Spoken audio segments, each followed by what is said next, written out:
Awesome. Recording. Okay. So, hey everybody, I'm Michelle Simons and I'm here with Dayna Altman. Hello. And we're all stuck inside because of the shutdown, self-quarantine. So everybody's working from home. We decided we'd do a little bit on our prevention works. We're doing we kind of missed the boat on Prevention Week. So we decided to do a prevention month since we have another month of this at least. So Dayna has been somebody that I've been working with for a while now, and we've also become friends.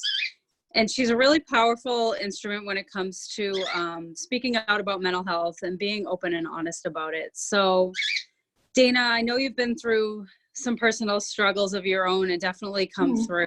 Would you like to talk a little bit about that, maybe a little of the history, and then what we can do today so people can be okay throughout this? Sure. So thank you for having me, Michelle.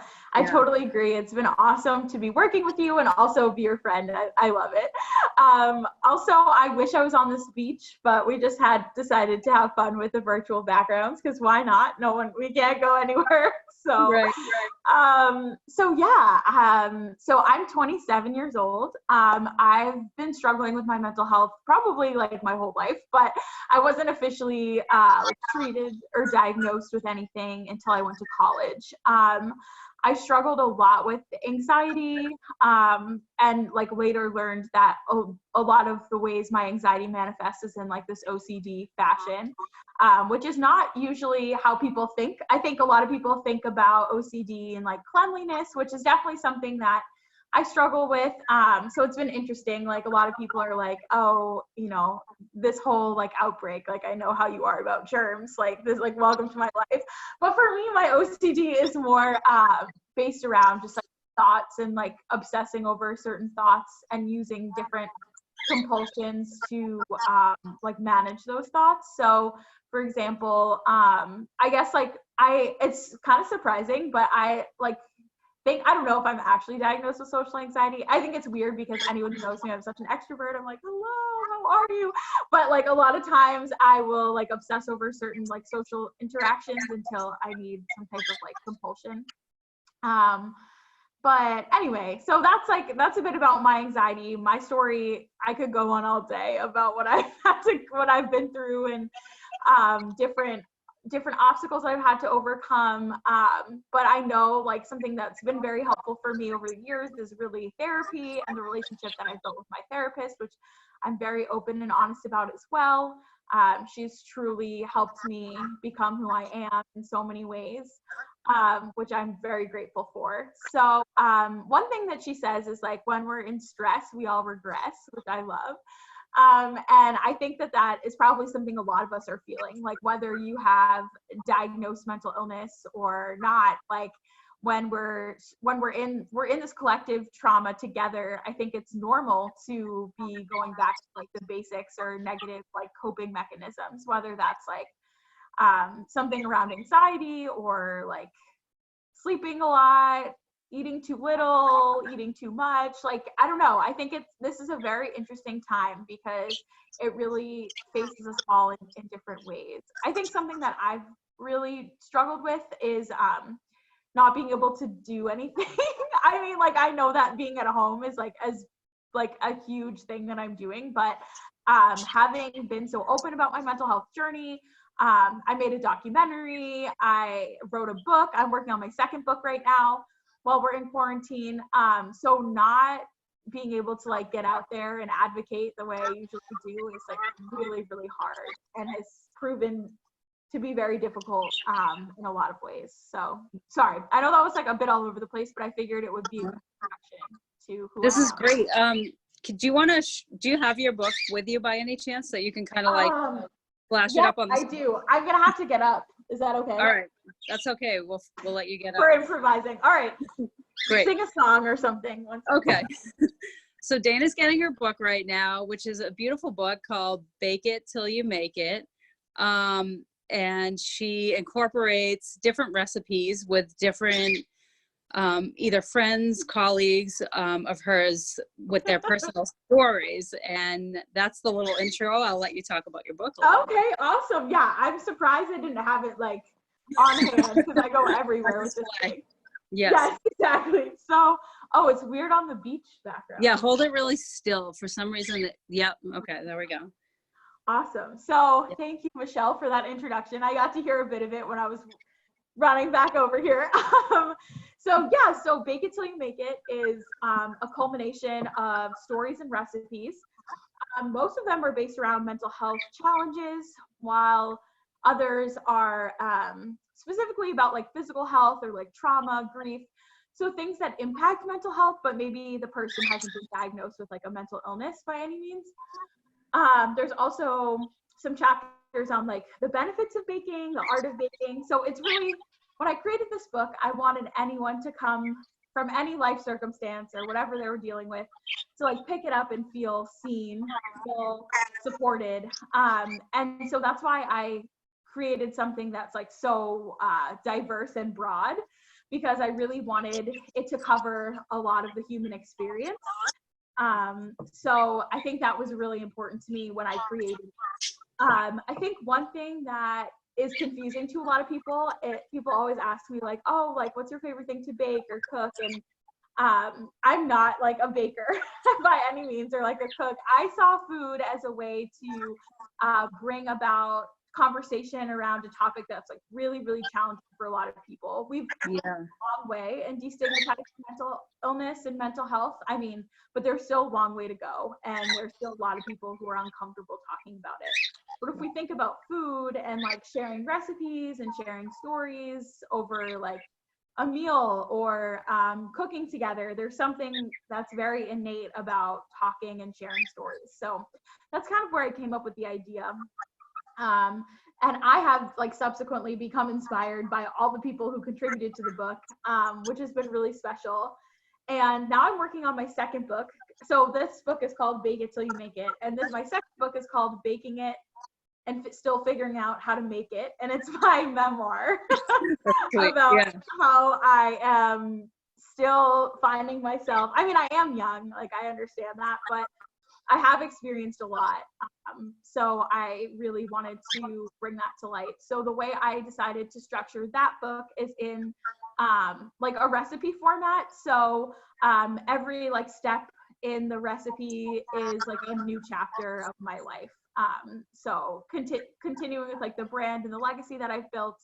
But it's been interesting to like explore my childhood and explore like even things that have recently happened that I haven't really processed. Maybe not as like traumatic as some of the things that I had been through in college and struggling with depression and suicidality, but really some more, I guess, not normal, but like some like difficult experiences that I feel like everyone can relate to. Sure. So, yeah. Yeah. So during the, you've been probably home going on 2-3 weeks now. It's starting to. This is the third week. Yeah. This is the third week. Okay. Uh-huh. So my question to you is, has this exacerbated any mental health symptoms? Like, in layman's terms, just sort of like, has it made them any worse in terms of some of the symptoms that you experience off and on? That's a great question. I think every day is different. And that's what I've been like trying to tell everyone who like reaches out to me, either to like check on me or like for support. Some days I like wake up feeling like really positive. I'm like, okay, it's nice out. I'll go for a walk later, or maybe I'll like work on the book. Like some days I feel it's easy. It's starting to become a routine. I've been here for 3 weeks, like knowing, like what to expect in some ways. And other days are really hard. And I think one of the hardest things for me is my sleep has been really interrupted, which I think is something that I learned through struggling with my mental health, that like when my sleep is off, like everything feels exacerbated, which I know I'm not unique in that. I feel like everyone feels that way in some respect.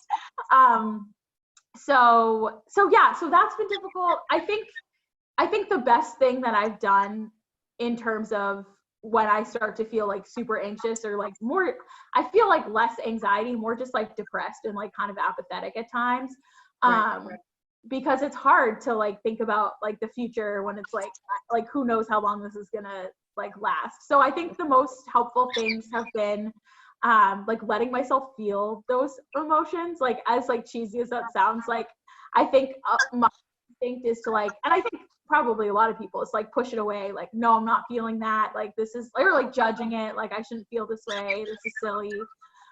Everyone feels this way, so like why does it matter?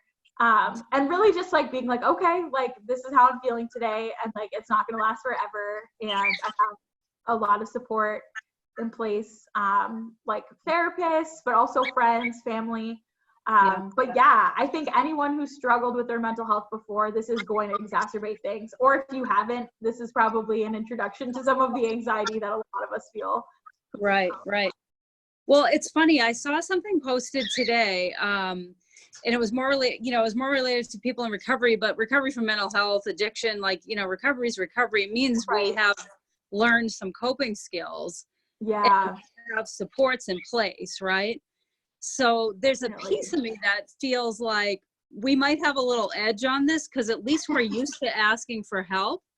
Yeah. Versus, being, an average person that's never, although probably like half the planet's been to therapy by now at some point, or right. have some awareness of mental health.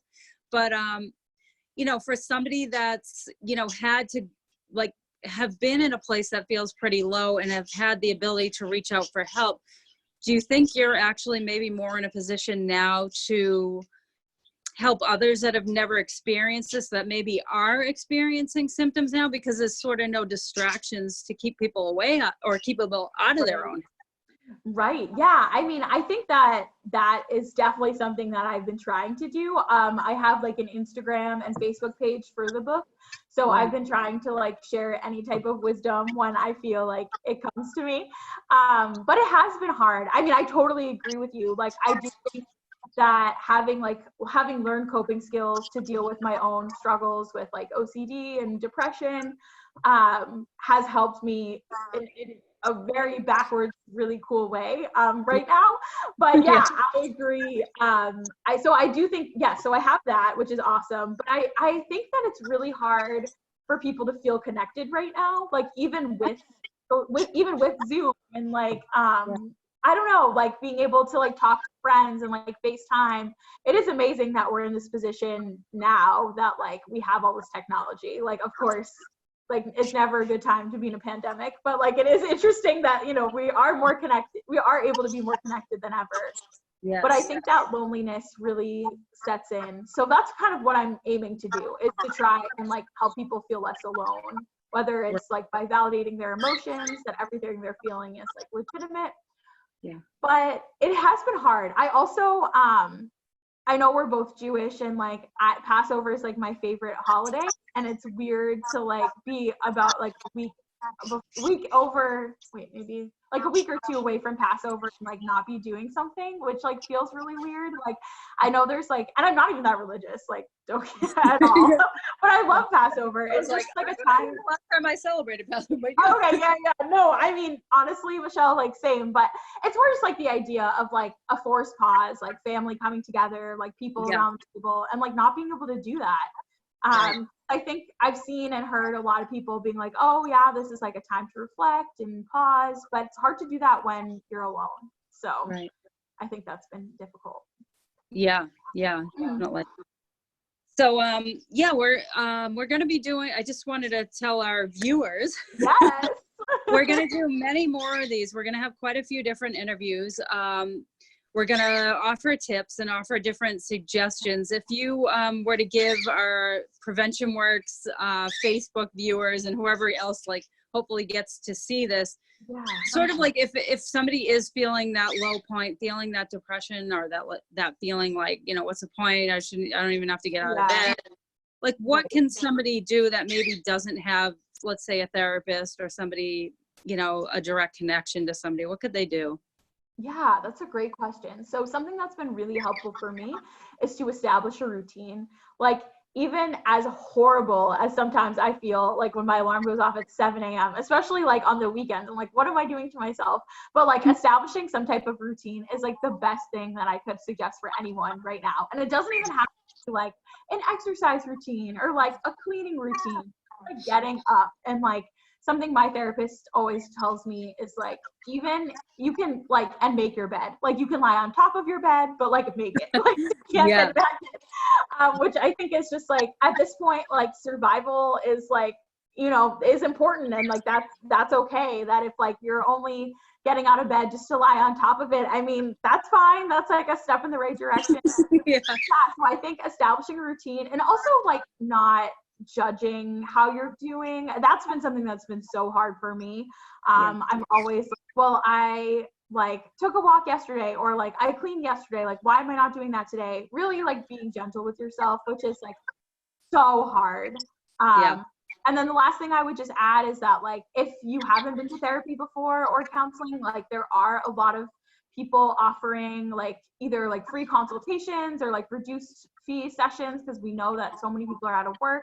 I also know my therapist is offering free counseling like along with several other therapists for like frontline workers. I think like a minimum of like 3 sessions or something like that. So there are a lot of like options out there. If you haven't sought out talking to someone, this could be a great time to do that.